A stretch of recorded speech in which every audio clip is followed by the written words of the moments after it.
Welcome to public TV news. బులెటిన్ల ముందుగా headlines. Amelia hospital వారి ఉచిత వైద్య శిబిరం. బీరన్న బోనమెత్తిన ఊరుగల్లు మహిళలు. కుక్కలను ఎద్దులను ఢీకొడుతున్న వందే భారత్ ఎక్స్ప్రెస్. కర్నూలులోని ఇండియన్ మెడికల్ అసోసియేషన్ కార్యాలయంలో నిర్వహించిన వేడుకలు.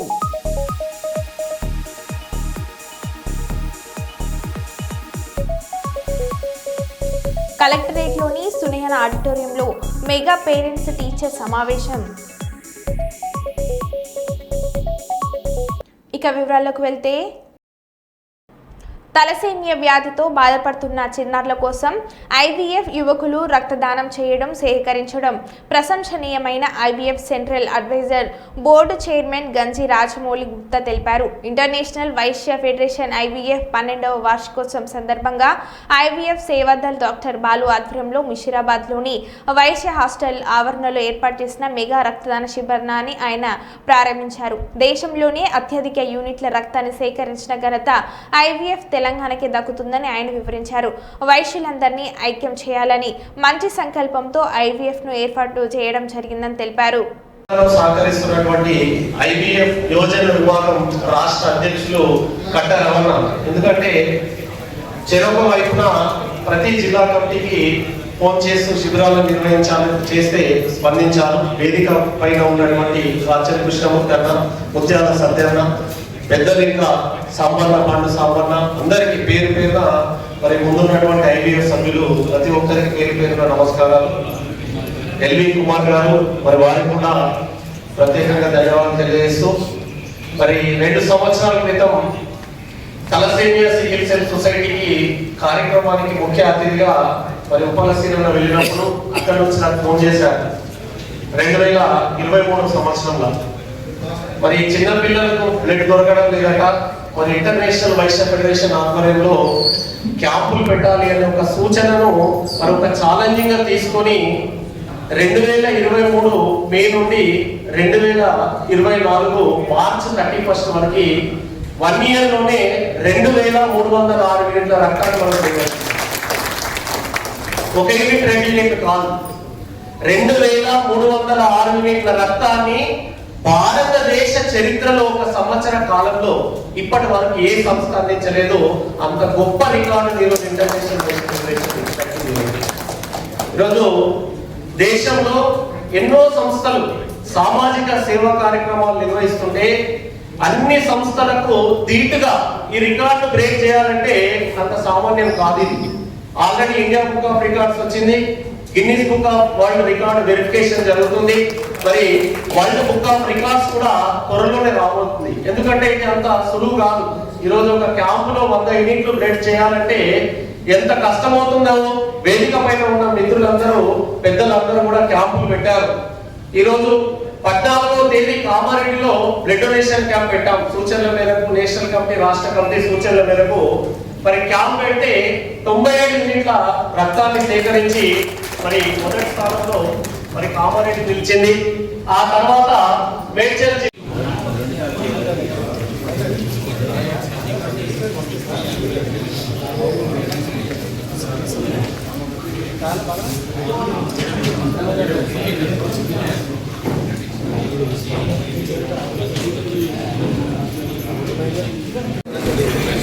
సార్ ఇక్కడ ప్లీజ్.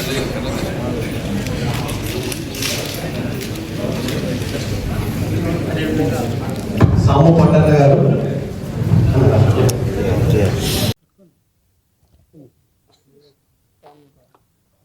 జై వాసవి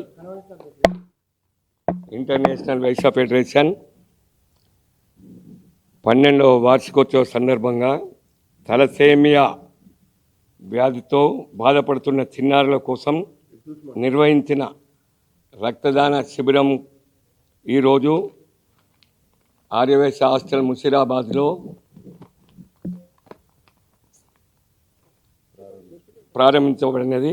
ఈ కార్యక్రమంలో ముఖ్య అతిథిగా central committee adviser committee chairman Shri Ganji Rajamouli గారు నియమించి ఈరోజు ఆర్యవైశ్య హాస్టల్లో 700 యూనిట్ల రక్తాన్ని ఇప్పటివరకు సేకరించడం జరిగింది. ఇది చిన్నపిల్లలకు రక్తదానం చేయడం ఎంతో సంతోషదాయకరణం. ఈ వివిధ జిల్లాల నుంచి వచ్చి ఇక్కడ నిర్వహించిన ప్రతి ఒక్క రక్తదాన శిబిరం నిర్వహించిన వారికి సన్మానం చేసి రక్తదానం ఇచ్చిన వారికి వాళ్ళకు గిఫ్ట్ ఇవ్వబడినది 2500 రూపాయల international Vaishya federation central committee membership కూడా ఇవ్వడం జరిగినది.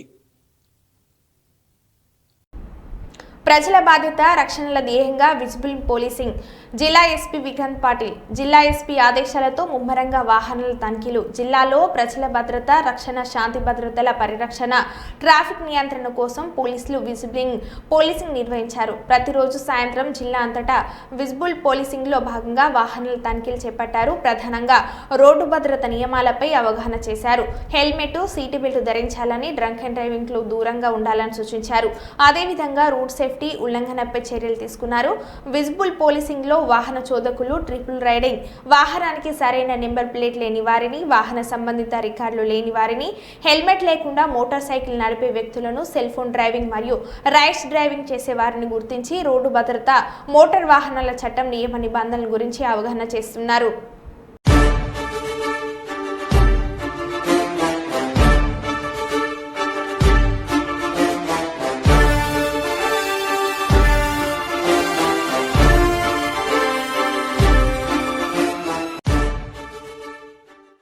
తొలి ఏకాదశి పర్వదినాన్ని పురస్కరించుకొని వరంగల్ తూర్పులో బీరన్న బోనాల జాతర ఘనంగా కొనసాగుతున్నాయి.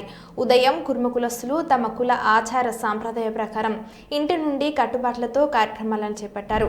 ఉదయం వాడవాడల తిరుగుతూ జాతీయ జెండాను చేతపట్టుకొని బీరన్న ఆలయ కమిటీ సభ్యులు పురవీధిలో తిరుగుతూ ఆలయంలో ఉన్న చెట్టు కట్టి దేశభక్తిని చాటుకున్నారు. సాయంకాలం డప్పు చప్పులు బీరన్నల విన్యాసాలతో భారీ ఎత్తులో మహిళలు బోనాలు నెత్తిన పెట్టుకుని ఆలయానికి తీసుకొచ్చారు. ఈ కార్యక్రమంలో జిల్లా నాయకులు పెద్దలు బోనాలకు స్వాగతం పలికి భక్తిని చాటుకున్నారు. ఇందులో భాగంగా రాష్ట్ర దేవాదాయ శాఖ మంత్రి కొండ సురేఖ పాల్గొన్నారు.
మరి పండుగ నాడు జరుపుకోవడం చాలా సంతోషంగా ఉంది. మంత్రిగా మరి శాఖ మంత్రిగా ఈ యొక్క కార్యక్రమంలో పాల్గొనే అవకాశం నాకు రావడం, ముఖ్యంగా ఇక్కడ ప్రజలు తొలి ఏకాదశి నాడు చాలా నిష్ఠతోటి మరి పర్వన్నం వండి ఇక్కడ వీరన్నకు బోనం సమర్పించి వాళ్ళ యొక్క మొక్కులు చెల్లించుకొని, అదేవిధంగా ఇక్కడ ప్రత్యేకత ఏంటంటే ఒక గావు బట్టే కార్యక్రమం అనేది ఉంటుంది. ఆ గావు బట్టే కార్యక్రమం ద్వారా ఏమైనా దుష్ఫలితాలు రాకుండా, భవిష్యత్తులో ఎవరికి ఇబ్బందులు రాకుండా, అనారోగ్యాలు రాకుండా మరి అందరూ సంతోషంగా ఉండాలని చెప్పి ఆ కార్యక్రమం చేయడం జరుగుతుంది. ఈ ఆనవాయితీ అనేది శతాబ్దాల కాలం ముందు పెద్దవాళ్ళు ఇక్కడ ఒక కలరా వచ్చినప్పుడు, ఆ కలరా మహమ్మారి అనేది వాళ్ళందరూ చనిపోతున్నప్పుడు వాళ్ళ ఇష్టదైవం అయినటువంటి వీరన్నకు మొక్కుకొని మరి మాకు ఈ యొక్క కలరా నిర్మూలన జరిగితే మేము మీకు బోనం సమర్పించుకుంటాం. బోనం అంటే భోజనం, ఆ భోజనాన్ని మేము సమర్పించుకుంటాము, మమ్మల్ని కాపాడు తండ్రి అని మొక్కినప్పుడు వాళ్ళని అనారోగ్యం నుంచి బయటపడేసేటప్పుడు అప్పటి నుంచి కూడా ఆనవాయితీగా ఈ బోనం వండి మరి సమర్పించడం జరుగుతూ ఉంది. కాబట్టి ఈ కార్యక్రమం చాలా పెద్ద ఎత్తున కరీంబాద్లో ప్రతి సంవత్సరం జరుగుతుంది. ఈసారి కూడా ఈ కార్యక్రమం జరుగుతున్న సందర్భంలో నేను రావడం జరిగింది. ఇది చేసుకోవడం ద్వారా మన సమాజంలో కూడా ఎటువంటి కీడు రాకుండా అందరం ఆనందంగా ఉండి, ఈ రైతులు చల్లగా ఉండి మంచి పంటలు పండి మరి మన తెలంగాణ రాష్ట్రమే కాదు మన సొసైటీ కూడా బాగుండాలని ప్రతి ఒక్కరు కోరుకోవడం జరుగుతుంది. మరి అదే జరగాలని మేము కోరుకుంటూ వాళ్ళందరికీ కూడా బోనాల శుభాకాంక్షలు తెలియజేస్తాం. కర్నూలు పాత బస్సులో లలిత పీఠం వ్యవస్థాపకులు శ్రీ మేడ సుబ్రహ్మణ్యం తెలియజేసిన ప్రకారం జూలై 13వ తేదీ ఆదివారం నాడు హిందూ ధార్మిక సంస్థల ఆత్మీయ సమ్మేళనం ఘనంగా నిర్వహించుకున్నారు.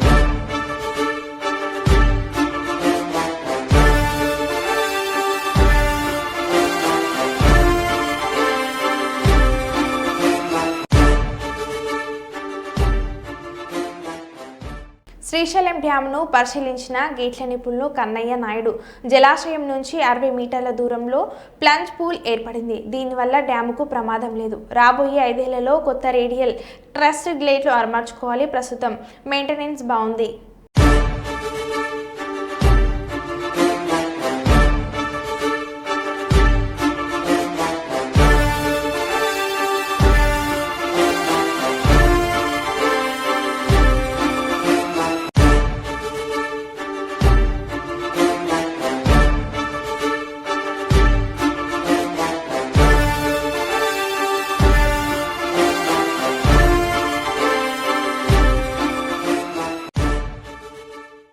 కాకతీయ యూనివర్సిటీ కన్వకేషన్ సందర్భంగా రాష్ట్ర గవర్నర్ విచ్చేస్తున్న తరుణంలో యూనివర్సిటీ సమస్యలను వారికి విన్నవిస్తూ ప్రజెంటేషన్ చేస్తామని వీసీ అలాగే పోలీస్ డిపార్ట్మెంట్కు సమాచారం ఇచ్చి పర్మిషన్ తీసుకున్నా కానీ అర్ధరాత్రి నుండి తెల్లవారుజామున కోడికూయ ముందు వరకు దొంగలు పడ్డట్టుగా హాస్టల్లోకి జొరబడి విద్యార్థి సంఘ నాయకులను పోలీసులు అక్రమంగా అరెస్ట్ చేయడం సిగ్గుచేటు అని అక్రమంగా ముందస్తుగా అరెస్ట్ చేసిన వారిని విద్యార్థి సంఘ నాయకులందరినీ బేషరతుగా విడుదల చేయాలని డిమాండ్ చేశారు. ప్రాతిపదికన ఎందుకు అరెస్ట్ చేయాలనే బేసిక్ అండ్ ఫండమెంటల్ క్వశ్చన్ మేము అడుగుతూ ఉన్నాం. ఒక విషయానికి సంబంధించి ఏంటంటే యంగ్ ఇండియా ఇంటిగ్రేటెడ్ రెసిడెన్షియల్ స్కూల్ని కాంగ్రెస్ ప్రభుత్వం నియోజకవర్గం కొట్టి శాంక్షన్ చేసింది. దానికి సంబంధించి మేము దాన్ని పూర్తిగా వెల్కమ్ చేస్తూ ఉన్నాం. ఎడ్యుకేషన్ సంబంధించింది కాబట్టి దాన్ని కాకతీయ యూనివర్సిటీలో పెట్టడాన్ని మాత్రమే, అంటే ఈ భూముల పరిధిలో పెట్టడాన్ని మాత్రమే మేము వ్యతిరేకిస్తూ ఉన్నాం. ఇక్కడ ఎంతో భూమి ఉన్నది, రాంపూర్ కానీ ఇతర మడికొండ కానీ ఐటీ పార్కులకు ఇచ్చింది కానీ ఇతర కబ్జా గురైన భూమి కానీ ఎంతో ల్యాండ్ ఉన్నది, మిగులు భూమి. ఆ మిగులు భూమిలో పెట్టుకోవాలి తప్ప యూనివర్సిటీకి సంబంధించిన భూములలో ఆ ఇంటిగ్రేటెడ్ రెసిడెన్షియల్ స్కూల్ పెట్టొద్దని చెప్పేసి కూడా మేము ముందు నుండి చెప్తా ఉన్నాం. అలాగే ఇక్కడ ఉన్నటువంటి బెటాలియన్ క్యాంపు, పోలీసులకు సంబంధించి, తర్వాత సోషల్ వెల్ఫేర్కి సంబంధించి ఇతర కొన్ని కబ్జా గురైన ఇక్కడ ఉన్నటువంటి డిపార్ట్మెంట్లో పనిచేసినటువంటి ఏఆర్లు కానీ రిజిస్టర్లు, ఏఆర్ సంబంధించినటువంటి వాళ్ళు వీళ్ళందరి మీద రిపోర్ట్లు కూడా నడుస్తూ ఉన్నాయి. ఆ చర్యలు తీసుకోవాలని చెప్పేసి మేము సంవత్సర కాలంగా డిమాండ్ చేస్తూ ఉంటే కేవలం ఎంక్వైరీల పేరుతో అని చెప్పి దాన్ని ముందస్తుగా దాటివేస్తూ ఉన్నారు. ఇవన్నిటిని మీరు మానుకొని వెంటనే అరెస్ట్ అయిన మా మిత్రులందరినీ, విద్యార్థి నాయకులందరినీ కూడా రిలీజ్ చేయాలి. యంగ్ ఇండియా రెసిడెన్షియల్ స్కూల్ని వెంటనే ఆపేసి ఇక్కడ కట్టడాన్ని ఆపేసి మరో భూమిలో కట్టుకోవాలని చెప్పేసి మేము చెప్తా ఉన్నాం. దీనికి ముఖ్యంగా ఏంటంటే యూనివర్సిటీ చట్టాలే చెప్తా ఉన్నాయి యూనివర్సిటీకి సంబంధించిన ఎడ్యుకేషన్కు సంబంధించిన వాటికి మాత్రమే వాడుకోవాలని, దాని హాస్టల్స్ కానీ, డెవలప్మెంట్కి కానీ, అకాడమిక్ బ్లాక్స్కి కానీ, సెనేట్ హాల్ ఇతర ఏవి కట్టుకున్నా సరే యూనివర్సిటీకి సంబంధించిన వాటి మీద వాడుకోవాలని యూనివర్సిటీ చట్టాలు చెప్తా ఉన్నాయి. ఇలాంటి వాటిల్లో మీరందరూ కూడా ముందస్తు అరెస్టులను ఖండించాలని చెప్తూ నా పేరు స్టాలిన్, ఎస్ఎఫ్ఐ జిల్లా అధ్యక్షులు, హన్మకొండ. కర్నూలు ఫారెస్ట్ ఆఫీసర్కి చైల్డ్ లేబర్ కమిటీ బేడ బుడగజంగం కుల విధానాలపై వినతి పత్రాలను ఇస్తూ ఫారెస్ట్ చైల్డ్ యాక్ట్ వంటి చట్టాలు మా జాతి వారికి వర్తిస్తున్నప్పుడు 25 సంవత్సరాల నుంచి బుడగజంగం కులంనకు ఎస్సీ రిజర్వేషన్ హక్కులు అందుకోలేక విద్య, ఉద్యోగ, సంక్షేమ పరంగా సమాజంలో ఆత్మగౌరవం జీవించలేకపోతున్నామని ఆ జాతి నేత తూర్పాటి మనోహర్ అన్నారు. కుల ధృవీకరణ పత్రాలు లేకపోవడం వల్లనే ఈ అన్యాయం జరుగుతుంది. వీటికి న్యాయం చేసే విధానంలో రాష్ట్ర, కేంద్ర ప్రభుత్వాలు ఉండాలని తెలియజేశారు. వాళ్ళు ఇబ్బందులు గురి చేస్తున్న వల్ల ఈ విషయం పైన ఎవరో చైల్డ్ కమిటీ వారు కూడా మీకు తెలియజేయడం జరిగింది. మేడం, మీ చైల్డ్ కమిటీ యొక్క ఏ విధంగా చట్టాలు మా కులం మీద వర్తిస్తున్నావో అదేవిధంగా కేంద్రంలో బేడ సమస్య, రిజర్వేషన్ సమస్య ముడిపడి ఉంది. ఇది పరిష్కారమైనప్పుడు ఆ రిజర్వేషన్ సర్టిఫికేట్ మాకు రావడం వల్లనే విద్యా, ఉద్యోగ, సంక్షేమ పథకాల పరంగా ముందుకు పోవడానికి అవకాశం ఉంటుంది. అది ఎప్పుడైతే డెవలప్ అవుతామో ఆటోమేటిక్గా ఈ మూఢనమ్మకాలు, అత్యాచారాలు, బాల్యవివాహాలు, ఈ భిక్షాలు అన్నీ కూడా కనుమరుగైపోతాయి. శాస్త్రమైన పరిష్కారం చూపడం లేదు. ఈ విధంగా మీరు కూడా ఒక లేఖ గవర్నమెంట్కి పంపినప్పుడే మాకు ఈ చైల్డ్ లేబర్ సమస్య అయితేనేమి, ఈ అటవీ శాఖ వాళ్ళు అయితేనేమి దీనికల్లా ముడిపడడానికి వీళ్ళు నిరక్షరాస్యతకు నిమ్మకిన గవర్నమెంట్ కూడా నరేంద్ర మోడీ గారు తీసుకున్న నిర్ణయానికి స్వాగతిస్తూ ఈ విధంగా శాస్త్రమైన పరిష్కారాలు, సంచార కులాలను రిజర్వేషన్ లేకపోవడం వల్ల ఈ విధంగా మూఢనమ్మకాలకు అనే ఉద్దేశం మీరు ఒక లేఖ పంపాలి రాష్ట్ర, కేంద్ర ప్రభుత్వాల కంటే వాళ్ళు సానుకూలంగా స్పందించి చైల్డ్ లేబర్ కమిటీ కూడా పంపిస్తామని తెలియజేయడం జరిగిందని కూడా ఈ సందర్భంగా తెలియజేసుకుంటున్నాం. జై హింద్, జై బుడగజంగం, జై జై.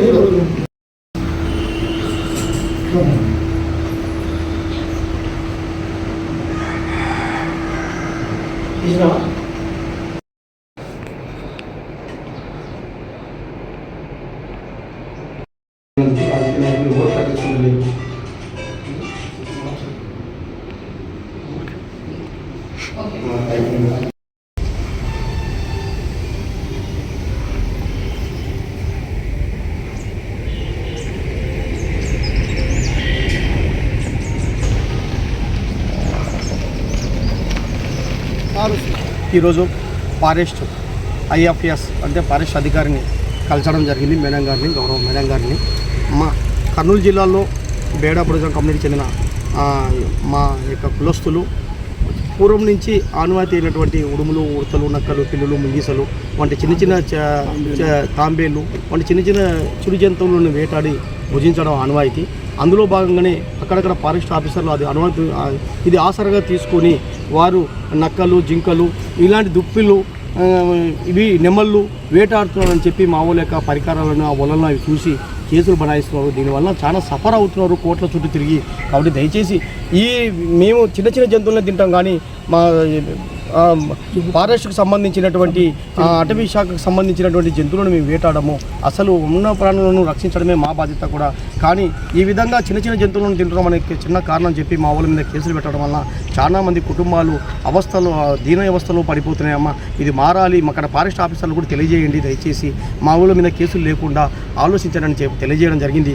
ఫారెస్ట్ అధికారి కూడా ఈ విధంగా అడవికి సంబంధించిన జంతువులను తినరాదు, కానీ ఏదేమైనా చట్టాలు ఉల్లంఘించద్దండి మీరు అని చెప్పి తెలియజేయడం జరిగింది. దానికి నేను ఒకటే గౌరవ మేడం గారికి కూడా ఒకటే సమాచారం ఇచ్చాను. అమ్మ, ఫారెస్ట్ యొక్క చట్టాలు ఏ విధంగా ఉండవో మళ్ళీ రిజర్వేషన్ ఈ చట్టాలు కూడా మాకు కూడా న్యాయబద్ధంగా అందాలి కదా. దాదాపు 25 సంవత్సరాలు గడుస్తున్నా కూడా మాకు ఎలాంటి రిజర్వేషన్ సర్టిఫికేట్ లేకపోవడం వల్ల విద్యా, ఉద్యోగ, సంక్షేమ పథకాలకు దూరం అవుతూ ఇంకా పాత వృత్తులకు మేము పోవడం వల్లనే ఈ విధంగా వేటకు పోతున్నారు మా ఊళ్ళు. కాబట్టి అది నిర్మూలన కావాలంటే మాకు కూడా కేంద్రంలో ఇప్పుడు నిండి ఉన్నటువంటి హోంశాఖలో డిపార్ట్మెంట్, ఆర్జీఐ డిపార్ట్మెంట్ అయితేనేమి, ఫారెస్ట్ డిపార్ట్మెంట్ అయితేనేమి అనుసంధానమై ఉన్నటువంటి మీ యొక్క విధానం ద్వారా కూడా రిపోర్టు కేంద్రానికి హోంశాఖకు రాయండి. ఈరోజు బుడగజంగాలకు ఫారెస్ట్ యొక్క చట్టాలు వర్తిస్తున్నట్టు, అదేవిధంగా వాళ్ళ రిజర్వేషన్ చట్టాలు వర్తించకపోవడం వల్లే వాళ్ళు అభివృద్ధి చెందలేకపోవడం వల్లే ఈ పాత వృత్తిలో పోతున్నారు. వాళ్ళు కూడా టెక్నాలజీ పరంగా అభివృద్ధి చెందుతామంటున్నారు. కాబట్టి వారి యొక్క మేము సర్వే చేసినప్పుడు కూడా ఈ విధంగా నిండి ఉంది. కాబట్టి అక్కడ పెండింగ్ ఉన్నటువంటి హోంశాఖలో ఆర్జీఐ డిపార్ట్మెంట్లు అయితేనేమి, సోషల్ జస్టిస్ అండ్ ఎంపవర్మెంట్ అయితేనేమి, కేంద్రంలో అయితేనేమి రిజర్వేషన్ పరంగా మాకు సర్టిఫికేట్లు అందే విధంగా మీరు లేఖకు రాయండి.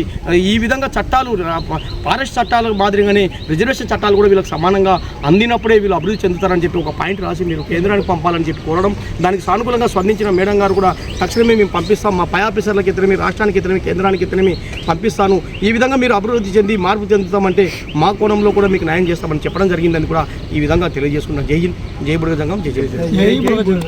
అల్లూరి జిల్లా దేవీపట్నం మండలంలో గోదావరి నదిలో నీటి మట్టం భారీగా పెరిగి ప్రసిద్ధి గండిపోచమ్మ అమ్మవారి తల వరకు వరద నీరు చేరుతుంది. గత కొద్ది రోజులుగా ఎగువను కురుస్తున్న భారీ వర్షాలతో పోలవరం ప్రాజెక్టు బ్యాక్ వాటర్ పెరగడంతో ఆలయం ముంపుకు గురైనట్లు అధికారులు తెలిపారు.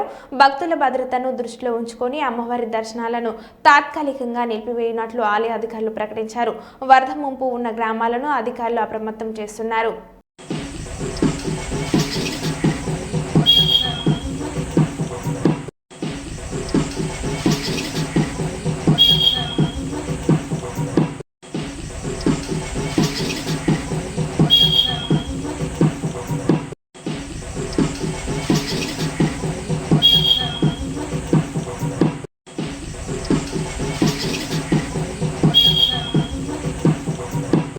ఎంఆర్పీఎస్ ఆవిర్భావ దినోత్సవ వేడుకలు కర్నూలులో ఘనంగా నిర్వహించారు.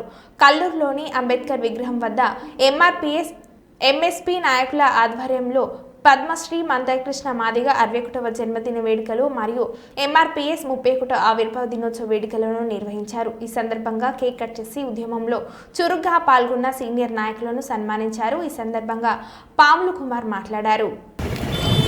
మరి అవిశ్రాంత పోరాట వీరుడు, మాదిగల దళపతి, మరి చెప్పుకుంటూ పోతే ఆయనకు చాలా మరి ఆహ్వానించదగ్గ మరి ఈరోజు ఆయన యొక్క జన్మదినానికి కూడా శుభాకాంక్షలు తెలియజేస్తున్నాం కర్నూలు జిల్లా తరపున.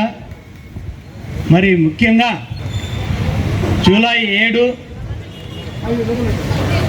1994 ఈదుమూడు గ్రామంలో ఏర్పడినటువంటి ఆవిర్భావ దినోత్సవం శుభ సందర్భంగా మరి ఈరోజు కూడా జిల్లా వ్యాప్తంగా, రాష్ట్ర వ్యాప్తంగా అన్ని గ్రామాల్లో కూడా మాదిగ రిజర్వేషన్ పోరాట సమితి ఎంఆర్పీఎస్ జెండా ఆవిష్కరణలు జరుగుతున్న శుభ సందర్భంలో ఇక్కడ కూడా మన కర్నూలు నగరం నందు ఇక్కడ కుమారు అధ్యక్షతన సూరి మరి వీళ్ళందరూ కూడా అన్నా మీరు కూడా రావాలి, సీనియర్ నాయకులు, గతం నుంచి ఎన్నో ఆటుపోట్లు ఎదుర్కొని ఉద్యమించినటువంటి నాయకులకు సన్మానం ఉంది, మరి తక్షణం మీరు కూడా రావాలని చెప్పేసి మాకు ఆహ్వానం మరి ఇచ్చారు.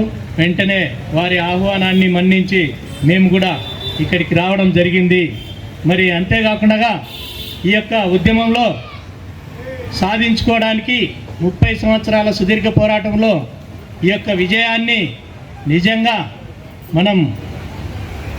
మనకంటే ఎక్కువ త్యాగం చేసినటువంటి అమరులైనటువంటి నా మాదిగ జాతి మరి అమర వీరులకు అంకితం చేస్తున్నాం. మరి ఇది మాదిగ జాతికి అంకితం. మరి అంతేకాకుండా మరి అదే కోణంలో పెద్ద నాయకులు అన్న కంప్యూటర్ కాలం లేనప్పటి నుంచి ఎంఆర్పిఎస్లో మరి నిరంతరం ఉద్యమంలో పాల్గొన్న పెద్ద లక్ష్మణన్న గారు మరి అన్న ఈరోజు కల్లూరులో మేము అన్నగారి జన్మదిన శుభాకాంక్షలు కార్యక్రమం మొదలు పెట్టినాం. మరి మీ యొక్క పెద్దలు మీ యొక్క అనుభవాలు వచ్చి మాతో పంచుకోవాలని చెప్పి స్టేజ్ పైకి పిలిస్తే అన్నగారు చాలా చక్కగా చెప్పారు. ఈరోజే కాదు వారికి ఉన్న నైపుణ్యత ఏమంటే నిజంగా చెప్పాలంటే కృష్ణమాధవ్ గారు ఏ నిర్ణయం తీసుకుంటే ఆ నిర్ణయం ఆ రోజు ఉద్యమాలు జరిపిన వీరులు మరి లక్ష్మణ గారు, వారితో పాటు అన్న లక్ష్మీపోలు దానియల్ అన్న గారు, వీళ్ళ పేర్లు చెప్తేనే ఎంఆర్పిఎస్ అంటే ఒక బౌండరు అధిష్టానం. అయ్యా మీ యొక్క అల్ప నీడలను మరి యువ నాయకులుగా మేము ఉన్నాం కాబట్టి మాకు మీరు ఎల్లప్పుడూ మీరు సపోర్ట్ ఉండాలని చెప్పి కోరుతున్నాము. ఈ యొక్క కార్యక్రమానికి వచ్చిన పెద్దలు పిల్లలందరికీ ఎంఆర్పిఎస్ పేరు మీద కృష్ణన్న గారికి అలాగే నన్ను కన్నా నా తల్లిదండ్రుల కన్నా ఎంఆర్పిఎస్ కృష్ణన్న గారికి సామాజిక ఉద్యమం తెలియపరుచుకుంటూ ముగిస్తున్నా. జై ఎంఆర్ ప్రోగ్రామ్ ఏంది శాలవులు 60 మంది. ముందుగా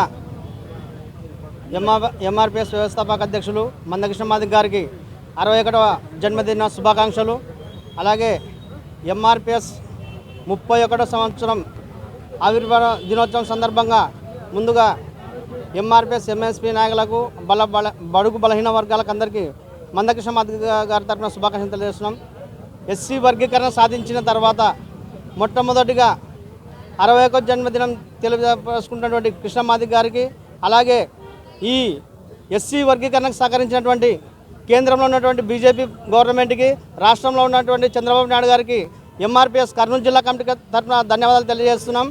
అలాగే ఈ కార్యక్రమానికి వచ్చేసినటువంటి ప్రతి ఒక్కరికి పేరు పేరున కర్నూలు జిల్లా ఎంఎస్పీ కమిటీ సామాజిక ఉద్యమ నమస్కారం తెలియజేస్తున్నాను. నా పేరు కాశపోగు సూర్యమాదిగ, ఎంఆర్పిఎస్ జిల్లా అధికార ప్రతినిధి.